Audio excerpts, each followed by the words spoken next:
I don't exactly call it an accident. An accident is something that happens without any forethought or preparation. The Japanese have had plenty of forethought and preparation. In fact, 4 years ago, they had an earthquake on the other side of the island, which incapacitated 7 reactors for a year, had a radiation release, and did structural damage to the reactors. So this was not exactly an accident.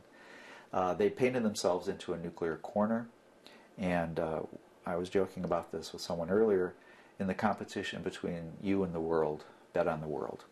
And the Japanese nuclear engineers came up against the world in the last few days. So we have been following the automatic shutdowns of 11 reactors in Japan, 5 of which seem to be in some kind of serious distress or trouble. In fact, in the middle of the night, I was pretty much sobbing when we saw the photograph of the reactor building blowing its top off. There was an explosion, and we just don't have the information yet as to how severe it was and what it means for the reactor.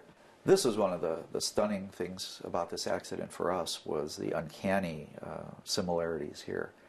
You have reactors in Japan and in Illinois that are of the same type, manufacture, roughly the same vintage, because our reactors in Illinois were just constructed a few years before theirs were, the ones that are experiencing the accident. They had an 8.9 magnitude earthquake occur off the coast and cause this amount of damage. This year is the 200th anniversary of the eruption, if you call it, of the New Madrid Fault here at the Illinois-Missouri border. In 1811-1812, we had an 8.1 earthquake, which affected 50,000 square miles of the North American continent and changed the course of the Mississippi River.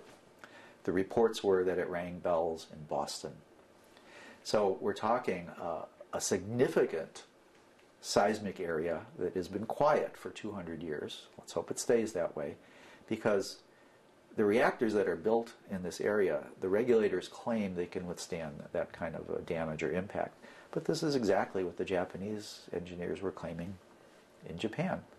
What's really worrisome to us, though, is 4 years ago, the Japanese experienced an earthquake which was roughly a tenth the impact of the New Madrid Fault and 1/100th the impact of the current earthquake that they've had.